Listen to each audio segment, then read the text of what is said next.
Hey guys, welcome to the 1,000 Feet Deep podcast. Today, our episode contains discussions of mental health and mentioned suicide, which may be distressing for some viewers. If you or someone you know is struggling, we encourage you to reach out for support. As our guest today is in the construction industry, you could call the Mates in Construction helpline, available anytime, day or night. Phone 1300 642 111, or you can call Lifeline on 13 11 14.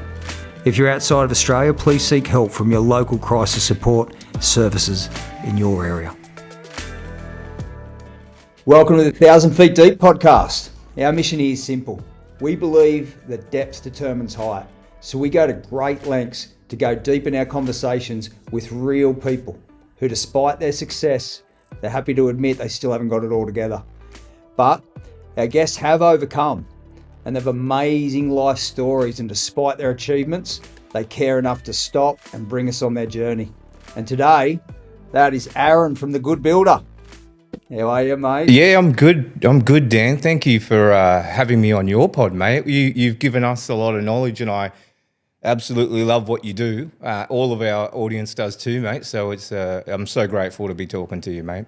Oh, mate, we're just so pumped to have you on here, buddy. You've been a real support to 1,000 Feet Deep and to Nat and I personally, and we love what you're doing over there at The Good Builder, you know, advocates for the building industry. Yeah, we're having a bit of a crack. We'll see how we go, but yeah, we love it. And you know, to be honest with you, Dan, you and Nat were part of the inspiration for me doing this because, you know, like when I got to work with you guys, and I didn't do much with you guys because I didn't need to, because you were on your path and you were going through that learning. I remember on our pod when you were saying you went through that learning when I arrived, and I looked at you and I'm like, dude, these guys are weapons. Like, this is what it should be like. But you told your story, and it's the same too. You went through the hardships, and I think I arrived when things were going a bit better, but mate, you were an inspiration because you were constantly educating the rest of the community at GJ's and all that stuff, and then now you've gone on to strength with 1,000 Feet Deep. So, mate, I'm super proud. Oh, mate, thank you, and it's part of why we've started this podcast is because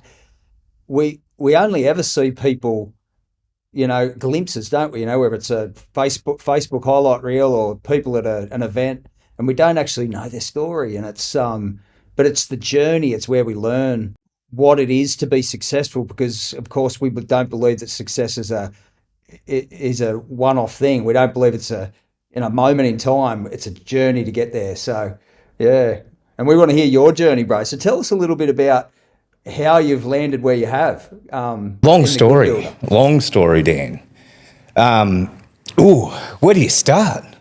Kind of thing. It's interesting. You know, I think a lot about this sort of stuff, and I think people know that I'm a little bit into my woo-woo stuff or whatever it is, but, you know, sorry if I get a little bit emotional on this too, Dan. It's been an interesting journey, mate. Like, I think it all came as a kid.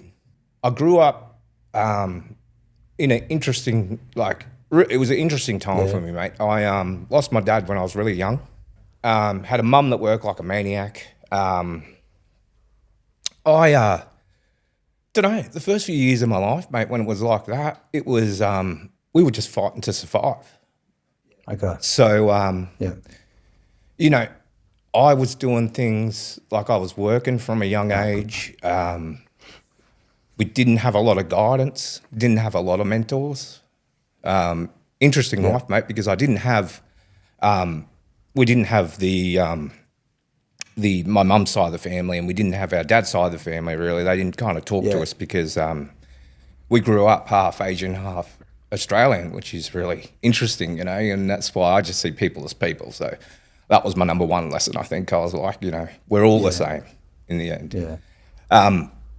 Mate, yeah, so I grew up, I like to say, there's a bit of a saying I say, I grew up a bit of a screw-up. Probably did a lot of stuff that you shouldn't do, and fell in with people that you shouldn't fall into. But it's really interesting, mate. One of the things I found was that there were, like, you needed support from a young age, and you always need support in life. And I don't think just because of the interesting circumstance I had, I didn't have that. So I lent into other people for support and other groups and whatever. And you go through all this stuff and you do the good and the bad, and you see, I think your thing is, you know, your depth determines your height. And I think that I went to some of the darkest places, young and old, and then, you know, came out the other side. But I guess what happened to me was, so, mate, I went through a lot of stuff like that, was doing some interesting things, still very smart at school, good at sport, all that sort of thing. But in the background, I was probably running a little wild for a number of years, probably 15 years I ran fairly wild. But what happened was, at the same time, I think I was always the kid that, like, you know, you didn't have your dad turn up to Father's Day things. You didn't have a dad, like, I didn't get around, you know, I never had mum turn up to a footy match. She never watched me play, you know. Yeah, right. Interesting things like that. So you were kind of like this kid that I think, mate, you really found out what it felt like to be alone and not have the support and all that sort of thing. And so as I developed and grew, and although I was doing interesting stuff or bad stuff on one side and good stuff on the other, I always had this thing in me, like, fight for the people that didn't have support. Yeah, I've seen that in Yaz. I've seen that So in school, man, and sorry that I got a bit emotional, but in school, like, I played rep footy at a high level. I was a good athlete, all that sort of stuff. I could have hung out with the jocks, but I never hung out with the jocks. They liked me because I was good at what I did, and I played rep footy and athletics and whatever with them. But I'd always hang out with the guys that had no friends and were bullied. But then I was hanging out with the bullies outside of school, not the bullies, but, you know, the bikies and the things like that you probably shouldn't be hanging out with. I was doing some bad stuff, but we weren't doing bad stuff. And it was funny, I justified it because I was like, on that side of the world, everybody knows what they're getting involved in, so you go and, you know, you get involved in what you want to get involved in. On the other side of the world, in my normal life, I was like, no, there's some injustices here. It was really weird. So I was like this weird kid. Mate, I grew up, as I said, bit of a screw up, but I always did well at school, that sort of thing. And mum didn't know everything that I did, but later on in life when I moved out, she did. She found out a lot of the stuff that I got up to. So anyway, I was going through all that sort of thing, Dan, and it was just I think it was a thing of not having a father figure in my life, not having a leader in my life, and that's why I love the stuff you do. So I think, like I was talking about at the beginning, and sorry, this is a bit all muddled up, a bit emotional. It's not, mate. No, it's a story, mate. It's your life story. I love it. Yeah, but it's like, you know, your depth determines your height, same sort of thing. So you can go to the lowest lows, but the good thing is that all those experiences, I think, make you. I talk about it a lot on LinkedIn. I say, you know, you're always a product of your environment. You are. And you can go either way. And people talk to me, people that are close to me can talk to me about some of the badder experiences and things like that of you know, the childhood or whatever. But I always say, like, it wasn't a bad period. I actually, I can't say enjoyed it, but it was an interesting part of my life where I learned a lot about loyalty, a lot about respect. I learned a lot about a lot of things, leadership, doing things you don't want to do, you know, and getting the job done, and just having to. I had to be a very resilient kid because we were, you know, I was paying board since I'm 10 years old. Yeah. So you're just working because you had to make it through. So. Anyway, mate, I went through my school years, and that was really interesting. And I think that formed me. The whole experience of losing my dad and all of that sort of thing formed me into quite an independent child. I never relied on anybody. I always think I could make my own way no matter what I had to do. So it built a lot of that in me. So you kind of see me now, and I look back on it, and I'm just like, I'm constantly working. I grind hard. I know that's a really...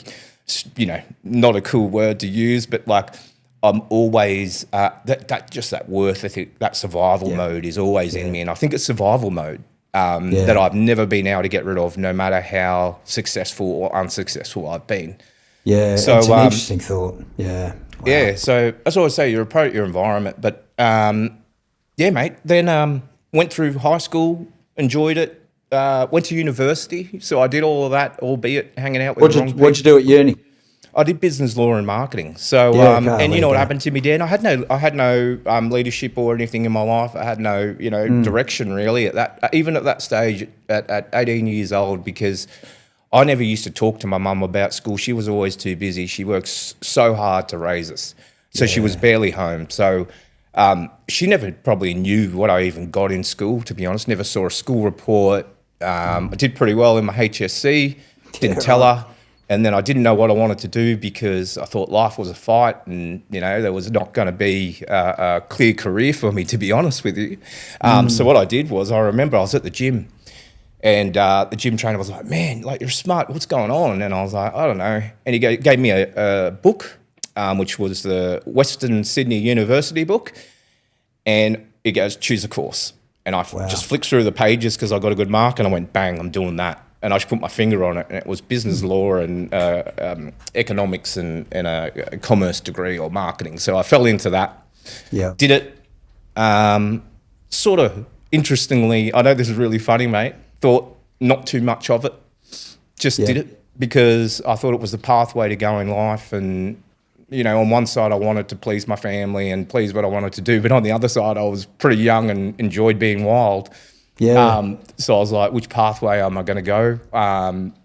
So when I did the degree, I got a fantastic job, had a great series of mentors, man, in Kmart. When I went to Kmart, I worked for Kmart Tire and Auto. My first real job after knocking on doors, selling calendars, because I couldn't get a job out of uni. Yeah. That built a lot of resilience, but I had that in me, so I used to sleep in my car, be at the Central Coast, knock as many industrial doors and try and sell as many calendars as I could, Dan.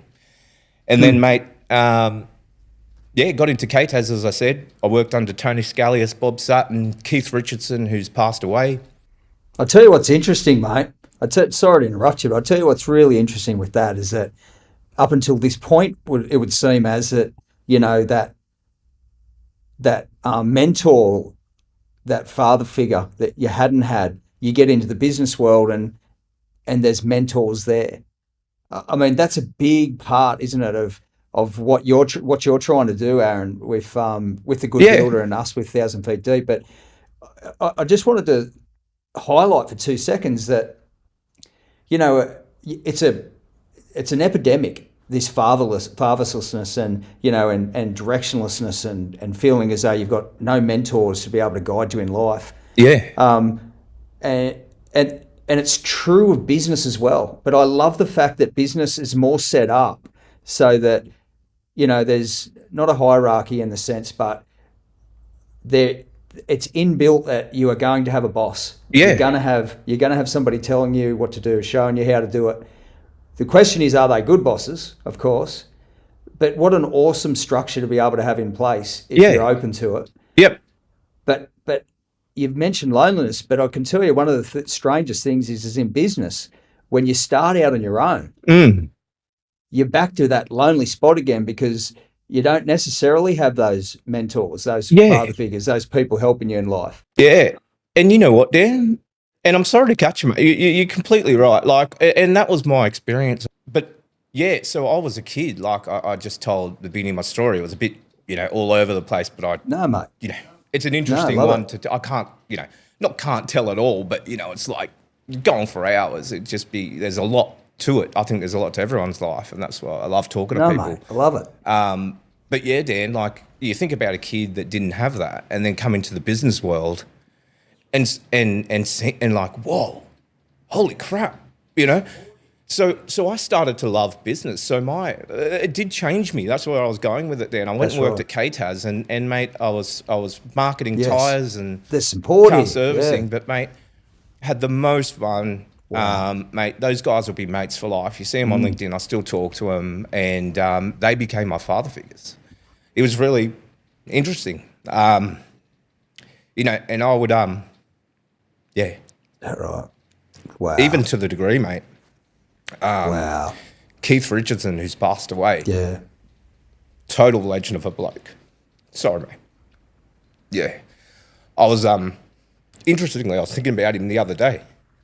But, mate, he used to pull me in on on freaking after weekends on a Monday, Dan, and just be like, you know, how was the weekend? How wild was it? And I used to open up to him like my dad. We'd go, man, you know, we were at the cross, we were over here, we were doing this, we were doing that, you know. So it was good. It became you know, not only a professional relationship, but it did become a personal relationship with some of these blokes, mate. So went through that, mate. I at that time I was actually a sponsored bodybuilder. Yeah, okay. Wow. Too. You're still a beast. You're sponsored, actually. My brother was going to go pro. He won Mr. Australasia, and I think I placed second in the Southern Hemisphere and stuff like that, and did a bunch of cool things there. So cool. Got sponsored, and so I didn't really know what I was doing in life. I was just doing all these things. Yeah. But anyway, I got into business. I started to love it. The KTAS guys, forever thankful. Irene Faticoni too, the HR lady there, man, like fuck. Excuse the language, she's amazing. And then we're still friends, you know, again to this day. Yeah. So anyway, got through that. Then I went to shopping centres, and this is really interesting. So I worked for a particular group that I don't think I can talk about, but I was interested in, you know, we had Kmart, Torrent Auto stores in shopping centres. I was interested in how they run. So I got a job in centre management for a particular landlord. And the first day, mate, was really funny. I walked down to this part of the centre that none of the centre management team would go to. Yeah, okay. But they were introducing me to the retailers on my first day. I go down there and I hear, "Hey, Az, what's going on, man?" And I turn around. It's one of my bikie friends who is pretty high up in a certain bikie group, and he had a store there which probably was used for money laundering, and he would give the landlords, and this is a big landlord group, hell. He'd give them hell. And I don't think they gave him great support anyway. So when I went there, I made a lot of changes about support. And again, rewinding back to my day, it was about, you know, protecting the bully, like protecting the guys from the bullies. I'm not saying this landlord was a bully, but I was like, these retailers deserve better support. Good. So I became known for that, and what I do in my job, I guess. I really enjoyed that part. But what happened was, with that particular episode, was I was there for about 6 months. We broke a few records, won a few marketing awards and things like that.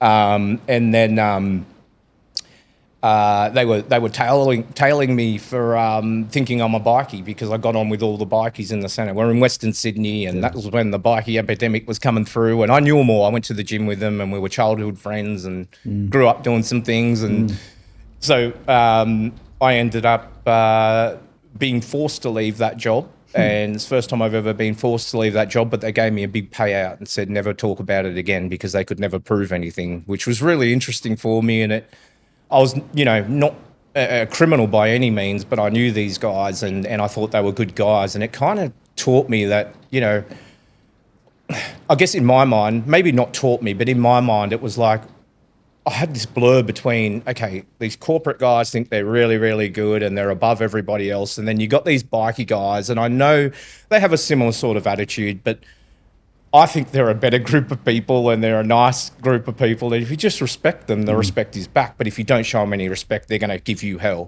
And that's just the attitude they have. And so I was torn between, again, fighting for this, you know, over here, people being picked on because of they knew he was a bikie and they would give him hell, and then, you know, having a corporate job. So anyway, ended up getting kicked out of there and ended up in Bundaberg. Wow. Working for, after that, I actually, I helped start a brand. Actually, I've got an interesting life, mate. I'm always active. So when I was a sponsored bodybuilder, I helped start a brand called Bulk Nutrients and Bioflex, which are probably the biggest online retail stores in health and fitness today. So I worked there for a couple of years, blew it up a little bit, got out of there, and then got headhunted to work back in property. And I went up to Bundaberg when the Bundaberg floods happened. Okay.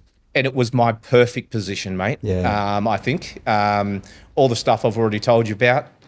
So the Bundaberg floods hit, 100-year floods. You've got mum and dad retailers in a shopping centre who have lost their livelihood. Wow. And my goal was to work with this awesome PR agency and bring the community back together.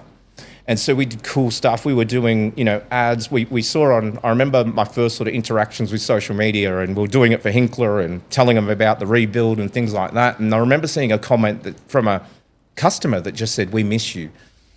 And I gathered up with the team. Again, great guys. I'm sure a lot of these guys will listen to this podcast and probably see how emotional I am. But Renee Picalis and Yasmin Tyndall and Steve and all the guys, Debbie, I love them too. And again, mentors, leaders. We put together this.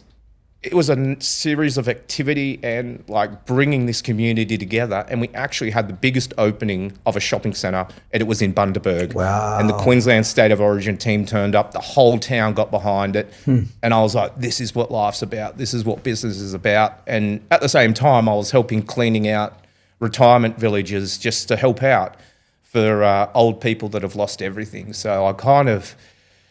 I've always straddled the professional and then straddled either the helping out or trying to somehow not protect but like support and give back to people who need it. Yeah. And I think it was because, as you saw in the beginning of this podcast, mate, I think I needed it. Yeah. So, and yeah, like I've always had this thing, man. Like I know it's funny, but. And I think it's in the Good Builder too, that I never want anyone to feel unsupported. You're a rallier of people, mate, too, aren't you? I just don't want people to feel alone. Yeah. But yeah, talking about alone and that, Dan, which is interesting, mate. Like I said, it was pretty lonely, but at the same time of being pretty lonely as a kid, I've been able to harness that and be able to like work through things by myself. And I think to a degree, that's why a lot of the Good Builders been quite successful because, I've just got this tenacity to start it. And I'm so passionate about supporting and communities that I love that it's like, nothing's going to stop me. Yeah. I'm not really scared of much because you've also been through a lot. Yeah, that's right. Your experiences, as a kid, so... It's funny, it's funny, mate, because, if you have a think about, I often hear people that have been through really terrible stuff, they say if it doesn't kill you, it makes you stronger. They talk about hardship forging and forming you, and I believe it's partly true, but I don't believe it's the complete truth because you go through stuff, don't you, and it's like some people it forges and forms them to be more compassionate and more caring about others. Yeah. And some people, it just makes them more selfish and self-centered. Yeah. And so what I love about your story is that you've been through what you've been through, but at the end of the day, there's a scripture I love and it says this. It says, show comfort to others the way you've been comforted yourself. Yeah. And that's what I felt, Dan. So it's like you supporting the Good Build. I feel that comfort.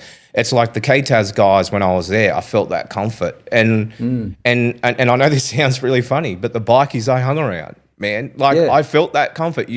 People wouldn't understand until like you've kind of been there and done like some stuff with people that may verge on the other side of being good or bad or whatever you would call it, but at the same time, like they taught me some of the biggest lessons, and I'll forever be mates with them, and I'll forever, support whatever they want to do. Life is a journey, life's a journey. You all do things, and as I said, you're a product of your environment. So a lot of these guys have had similar upbringings to me, and I just happen to have, I think, maybe I shouldn't say this, but maybe a bigger heart.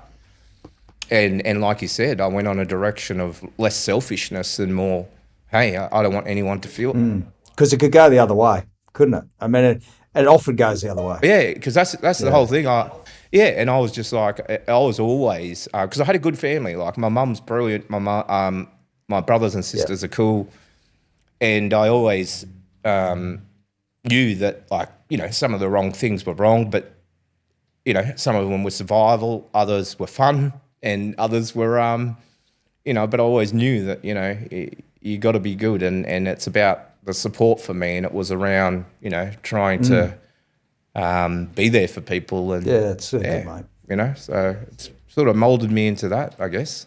And then you had your own business, didn't you? Even before Yeah. the Good Builder, you got Yeah, into. yeah.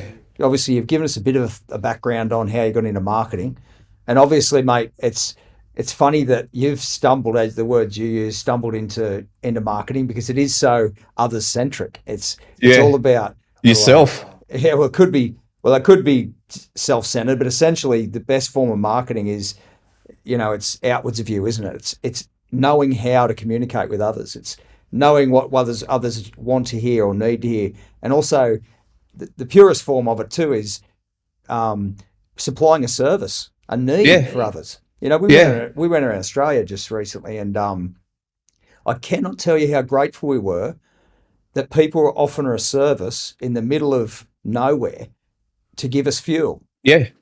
Or people gave their lives up to give us accommodation in the middle of Yeah. nowhere. And Yeah. it's then that you realise that just even the little things in life that people do just as a service to others, even if they get paid for it, it's still pure, Yeah. and it still keeps the fabric of society together. Yeah. And so I love that you've fallen into this thing, mate, because again, if you're a people person like you are, I think if we can get back in business, get back to that concept that we're here for community, here to offer a service. And, and you're a big part of that with the building industry, but tell us a little bit about your time in your own marketing company, mate. Yeah. I know, we talk about success and the journey to get there. I know it wasn't all smooth sailing for you. Tell us a bit about it. Yeah, I don't think anything's smooth sailing, mate. Nothing. I call myself even out as. I think everything evens out because, like I said, I think I've been to some of the lowest lows and some of the highest highs. I like even out as better than your first one, mate. Yeah. Whatever that, I can't remember at the top of my head. But, yeah. But so what happened was. I worked at GJ's with legends like you. Yeah. Found out what construction was all about in home building. I loved it. And I was like, same thing. I was like, my passion is growing small businesses or helping businesses improve. That was my new sport. Yes. So I'll go do that. So I started Primal and straight off the bat, we had BlueScope's confidence and trust because I saw what we did at GJ's. Yeah, we had a lot of builders' confidence and trust. So we were successful probably within about 6 months. And I was riding high, Dan.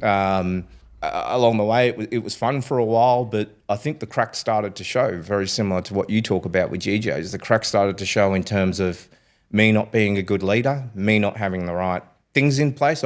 You got to take accountability. I was the owner of the company. I was the CEO. I was, directing our team. We had a team of up to about 12 at one particular point in time, turning over a couple of mil.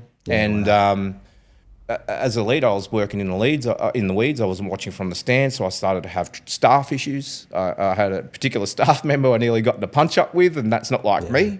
So I was at that level of stress. This guy was an absolute maniac, don't get me wrong.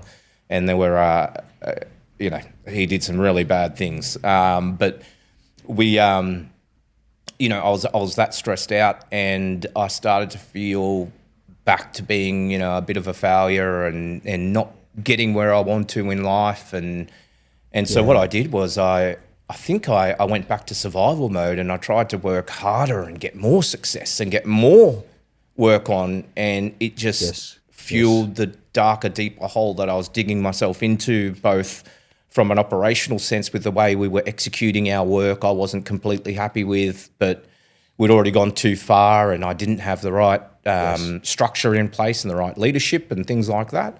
So Dan, 4 years in, mate, I was drinking heavily, really heavily, and just every night, getting drunk to wipe out the day. And I'd come back the next day, do some good work, get drunk that night. Yeah, wow. I was like, this is what life's about. But anyway, kept doing it. And then I just went, I couldn't get out of this cycle. And I was like, well, I don't want to be here anymore. Like, just physically. And you start thinking about those things. I think that's pretty, I've never believed in depression, I don't think, to be honest.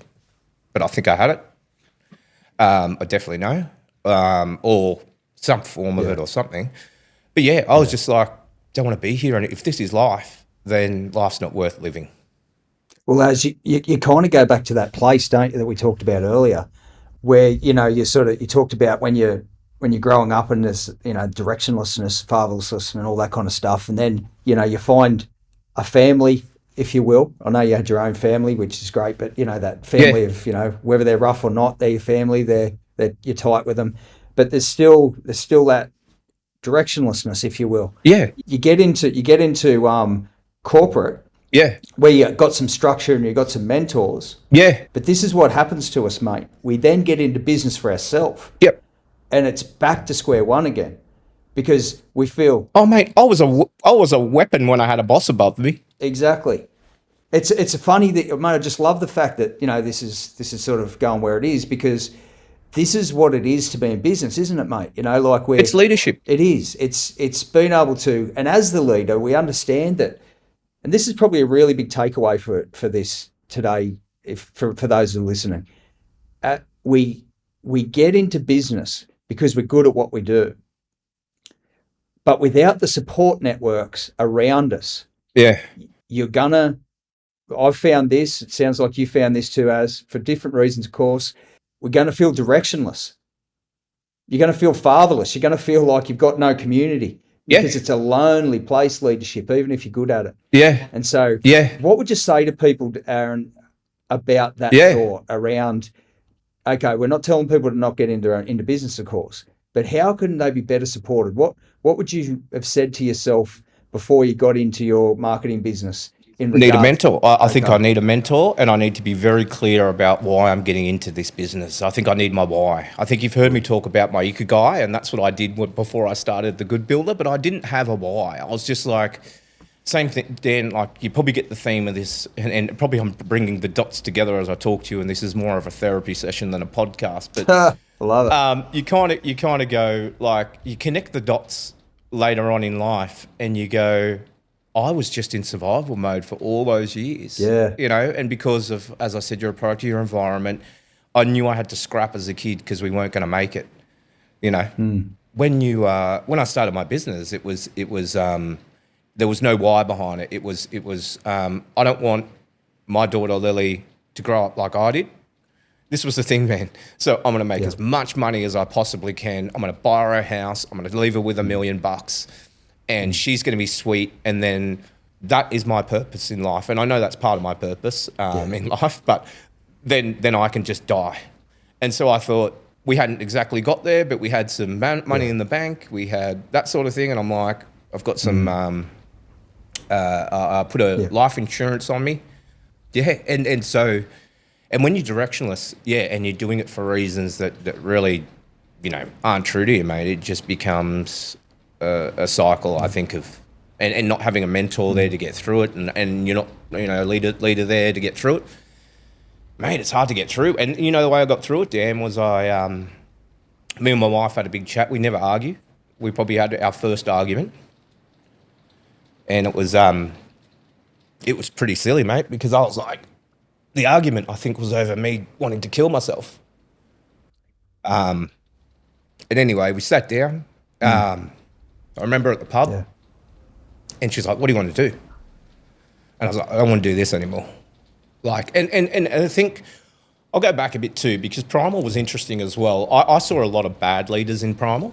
I'll be open about that. I saw a lot of bad leaders in the clients that we were dealing with in Primal, in the construction industry, and that partly fed on to me, because the way they would treat us. But being in survival mode and having your first business and wanting to do the things for your family that I wanted to try and achieve, you would cop any shit that they would put your way. So, so it became this, I'm feeling like I'm failing. I'm getting disrespected over here. I don't want to live like that. Back in my younger years, I would never have taken that. This would have been an interesting conversation if I didn't have a family and it was when I was 21. That's right. But you can't act like that, and I know it's the wrong way to act. Don't get me wrong, So I went through that, mate. And my wife sat me down, and she was like, well, I don't want you to go, which is nice. And I said, so I did this I've been listening to this Ikigai stuff. I'm into all sorts of woo-woo stuff, and drew the 3 circles and went, okay, what am I good at? How could I actually make a living out of something? What am I really passionate about? And out came sort of home building and construction and things I'm good at. And the the Good Builder was kind of born. And as much as I think the industry needs it, to a degree, mate, this is going to be interesting to say, but I think I need it. Because this stuff, I'm learning as I go. I'm learning how to be a good leader with every pod that I do with you. Yeah. Like, I'm learning this stuff along with all of our community. So I think it's just not being selfish, mate, but the more I think about it, it's as much for me as it is for everybody else. It's nice to have that circle of support and community around the Good Builder and getting nice message. That's what makes me feel good too. It makes I'm not saying I have an ego. It's not about me. I don't want to be an influencer. I don't want to be any of that, Dan. I want to leave a mark. I want to leave a legacy. I want to leave something good. But it's nice when you got people around you that are supporting you. And I think it's because, again, product of your environment, didn't have that as a kid. Now I get it here and I get to do it for a living. It's a cool thing to do. But also, again, with the things that I talk about, being able to support an industry, which I think is getting bullied. Well, it's funny, mate. It's funny you say all this, because when you think about what service is, it's meant to be reciprocal, isn't it? Yeah. This is why, you talked about when you're in your marketing business and you got people barking at you on the phone. I mean, that's not actually the way it's meant to be. No. We step into what would you call it, an exchange. Yeah. Not only of goods, not only of finance, but also of relationship. Yeah, energy. And what I love about what you're doing with the Good Builder is, so this is the thing, and so I want to, I'm interested to hear what your thoughts are around where the industry's up to. Yeah. But see, builders have got a bit of a bad reputation, and you might say that they've earned that. I would say they haven't. I would say the building industry is an extremely difficult industry to do well in. I do, yeah. I agree. It's a long sale process. Every builder that I've known, bar none off the top of my head, really care about their people, really care about their clients. Oh, yeah. But you're under constant pressure to get it right, and there's so many things that can go wrong. Yeah. And then there's no one there to support you, advocating for you. And this is the thought. And so what we're meant to be doing, again, I just want to really encourage our listeners. The big takeaway for me listening to you is that we in business need to make sure that we don't wait for support. We go find it. We don't wait for connection. We go find connection, because you need it. Yeah. Hey, because in an ideal world, this service that you've poured your life into for the sake of community, it's an awesome thing. But the thing is, people aren't always awesome. No. And business is always, and leadership's it's a draining exchange. Yeah. And unless you're topping yourself back up, unless you're filling yourself back up, unless you've got people in your corner telling you you're not a failure. Yeah. It's a journey. Yeah. And you're going to struggle. Yeah. Because whether you're a good businessman, whether you're a good leader or not, you're going to go through some stuff, and you need people in your corner. Oh, 100%. You do. So I love your story, and it's really, I think, highlighted, how our personal life crosses over into our professional world. I mean, it's obvious you can't separate the two. No. But it's interesting how you've sort of highlighted how connected we are to what we do. Yeah. Yeah. And how our personal world and how we see things, what we've been through, affects the outcome. Yeah. Yeah. The expression of what we do. Yeah, it is, Dan. And I somewhat believe that a lot of the builders have been through a similar sort of life as me, and I think that's why I get along with them. They have. A lot of them. Raw. It's a harder life. It's raw. It's not a harder life, but you just been through a few things, and yeah, mate. So tradies have an edge. Well, mate, tradies have an edge to the degree that, and I don't want to really go too deeply into this, but is that one of the highest depression, suicide rates comes from the construction industry. Yeah. And so I would say that there's lots of different reasons that could be the case. But when we talk about hand at heart, you and I have spoken about that a fair bit. Yeah. As business owners, builders in the building industry, we have a responsibility for our people. Yeah. Develop them hand, head, and heart. And Aaron, you have explained why today, bro. Yeah. It's like Thanks. skill set, mate, you know. Bloody hell, you're a lawyer, mate. You know, I don't know if you finished degree, I don't know where all that ended up, but you know, you're an intelligent I did, but guy. I didn't want to do it. But it wasn't your skill set that let you down, as Yeah. it was your mindset. Yeah. And at times you've even talked about character issues. You know, it's like that. I'm crossing this line. What kind of Aaron am I going to be? Am I going to be this or am I going to be that? And so the thing is, mate, we're not responsible for people's outcomes and decisions. But whilst they're in our care, whilst they're under our leadership, we are 100% responsible to develop them hand at heart should they want to. Yeah. And see, this is the thing though, mate. Like, it's that support. It's everything you've said today. It's that encouragement. It's that leadership. You know, it's that leadership. It's that kick up the butt. Yeah. You know, it's not all sunshine. I didn't have that as a kid, Dan? So I didn't have to kick up the butt. So my kick up the butt was myself. And I think that I didn't explain it probably poorly, but I was like, you got to make money. Go over here, do this. Go there, do this. Yeah. We make it about something that won't help. Yeah, we? And it's no. We make it about external. That's things. it. And probably necessarily I could have done it any other way, but I didn't have a direction. So it was like, what's the easiest way to make money? What's the easiest way to do whatever I needed to do to get to where I needed to be to support my family, not my brothers and sisters and things like that. Yeah, yeah. Well, mate, you're a support now. Yeah. So, mate, we're gonna get close to finishing up. Yeah. I just want to ask you two more questions. I want to ask you, what would you say to your 18-year-old self? Oof. And then I just want us to finish, mate, on what is, you know, a really interesting thought around the Good Builder and what it is that you do and what you want to accomplish in the next little bit of time. Right. But let us start with that, mate. Okay. What would you say to your 18-year-old self? Stop being a dickhead. I love it. Keep going. Yeah. Get support. Find a good girlfriend. Ah, wow. Interesting. Yeah, I think it's again support. It's the people around you. And I was running around with the wrong people, and that just feeds you. So find a good girlfriend. You know, stay true to yourself too. Don't be too influenced by other people and impacted. I think I never was. But and obviously the man that I've turned out today, and what I've done and been through, I think I have certainly done that. But mate,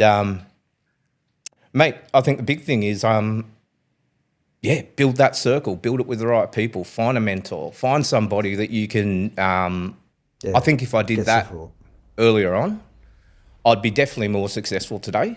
But at the same time, I don't actually. You know, I don't care that I'm not. I think I've loved every minute of my life. But you are a success, mate. Yeah. I'll tell you why. And in the truest sense, the external sense and the internal sense, because this is, I guess, the big takeaway again for me is this, mate, is that serving community, serving others, having a heart for people, like you've said, protecting, you know, those. I love the fact that you're an advocate for this industry, mate. Every industry should have an advocate, but you are an advocate for this industry. It's like, is there bad news? Absolutely. Yeah. You know, some of it deserved, absolutely, but not all of it. Yeah. You know, no, and there thanks, needs Dan. to be a voice, and I love the fact that you're that voice. I love it. Yeah, mate, that's what I would have done, mate. I think 18-year-old, if I could do that. But yeah, as I said, I don't regret anything. I think it shaped me who I am today. And I think the best thing, this actually, what we're doing right now is probably the best thing we can do. So it is. It's so cool, bro. Like, you know, hopefully some younger dudes will listen to this and go, hey, that guy's not such a idiot and he went through some stuff, so we can do it. Mate, I tell you what I think they'd say, and this is my hope, that they would say that they see you and everything that, you know, that you've achieved. You know, they see, you know, you on the Good Builder podcast and they see you out there and they go and they don't assume for a second that Aaron's arrived. He hasn't had a past. He hasn't had struggles. Because, mate, it's all about us being able to be real enough. It's like stopping and bringing people on our journey. And because there is no such thing as success. You know, what does it mean? Because, you know, like if we use the worldly measure, it's like, okay, is there enough money when you feel content? Is there enough cars? Is it the house? Is it the place we live? Yeah. I tell you what it is, mate. It's a lot of things that you've been talking about. It's It is. It's being able to know your why. Yep. Being able to be content with what you're doing, have beautiful people around you, and being able to give back. That's at least got to be part of it. And you're doing that in spades. Well, mate, I've never had as little money in my life for the past 10 years as I do now. And I am the happiest dude I ever have been. Good, bro. So tell us, all that external success, and then here you are, content. Yeah. Well, mate, tell us about the Good Builder, and I want to hear your why. So probably got a minute to go. Tell us what you're up to, and what is Aaron's why? My why is to provide support for the home building industry, and as you said, be an advocate. Really give it a good name, and I want builders all around Australia, tradespeople, even suppliers, feel like they've got a community to turn to if they're going through similar sort of stuff, or even if they're not, just share stuff with each other. But you got someone to talk to. So we'll be releasing a bunch of stuff where you'll be able to chat with community members and stuff like that. What was the other question? Sorry, Dan. That was probably it, mate. It was your why, and what you got coming up next. Yeah. Oh, mate, coming up. We're going to be doing a bunch of events. We're going to be doing one with you, mate. So we're really excited about that, and just keep supporting and educating the industry. So we're going to move into more physical sort of events where we're going to be holding some education lessons. I think there should be some summer stuff around mental health and all sorts of things that'll support builders. Yeah. Just continue to grow the community and get, and it's not about numbers for us. I just, if the Good Builder can provide some support or some information that builders want, then I want them to have it as one of their choices that they go and check out and maybe feel good for the day, rather than reading the news headlines and seeing the negativity. They can turn to us and have a laugh at some of the stupid stuff I say on a podcast, or do on video. and that's the thing, that's the funny thing. Hey, it's cool to tell a little bit of my story, mate, because you see all the good stuff, like not the good stuff, but you see all the fun stuff. Yeah. And a lot of people see me and they're kind of like, it's nice, but they're, so upbeat, so positive, and I am. Yeah. But the story behind it's also really interesting, and I think people feel like, Az is over there doing this, Az is over here doing that, Az is over there doing that. But man, they're all out there doing the same thing, and they're probably having as much fun, but they don't know behind the scenes, what you sort of go through, and they feel like it's just been a success after success. And I tell you, it hasn't been, man, at all. No, good, mate. Mate, but it's cool. It's a good journey. Mate, I just want to thank you, mate. I want to thank you for being raw. Yeah. I wanted to thank you for stopping long enough to bring us on that journey. No worries. I just want to really, thank you, mate, again for what you're doing with the Good Builder. Yeah. I want to thank you for your heart. I want to thank you that you're giving back. No worries. You really do care. You really do care about people. Yeah. I think you also hit the nail on the head, though. Sometimes in business, we get in because we care, and then it can just, it can feel like you're just getting a 1-2 cross. Oh, mate. Hey, yeah, for a few years, and it hurts after a while. So, and that's the whole thing. We've got to be able to protect ourselves. Oh, mate, the whole community thing with the Good Builder, what you do, all that stuff, like, it's just, I am so passionate about people needing people, and that's why I'm not plugging you when I have you on my podcast. I'm genuinely saying to builders, like, and I'm about to start your course, so for everybody out there, I'm about to start after this pod, but that's what I'm saying. Like, you need people in your corner. Like, you don't want to be in a corner. And like, maybe I went to extreme corners, but you don't want to be in a corner where you don't feel like you're supported. So that's what we're doing at Good Builder. That's what I do at 1,000 Feet Deep. So I hope you get through all the tears of this podcast, mate. Love it, mate. Thank you, bro. No worries. All the best, mate. Cool. Thanks, Dan.